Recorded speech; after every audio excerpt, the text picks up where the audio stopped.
This traditional song, John the Revelator, provides an intense and ongoing call and response of sorts between John the Revelator and curious listeners, including us.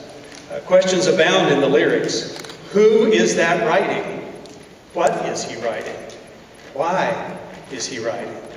The onlookers urge John to explain, saying, "Tell us, talk to us, John, read it to us, write it down for us." Well, with John, we hear the sound of a rumbling chariot wheel of a heavenly throne chariot, perhaps like the prophet Ezekiel encountered, far from home by the rivers of Babylon, reminding us that God is yet near in times of trouble. John also saw a beast rising from the sea.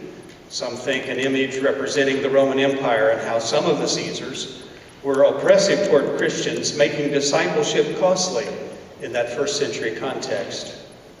When the question comes, what's the good news? The answer sounds quickly. The crippled can walk, the dumb are singing the blues.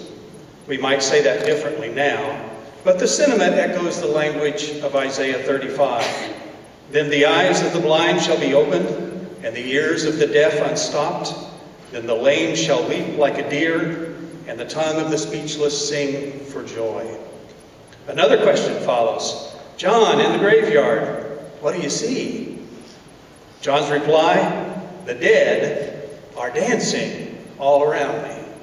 Probably these lines borrow elements of Ezekiel's vision of the valley of dry bones that, when breathed upon by God, live again. Near the end, the song calls for a time for revelation and for jubilation. Revelation is a pastoral word of hope and encouragement for the faithful.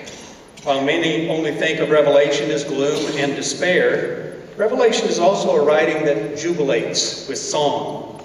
9 of the Revelation chapters include songs that help tell the story of God's ultimate kingdom come through the slain yet standing Lamb who wins the victory through suffering. It's our privilege now and pleasure to hear the Collegians sing of Revelation and some jubilation.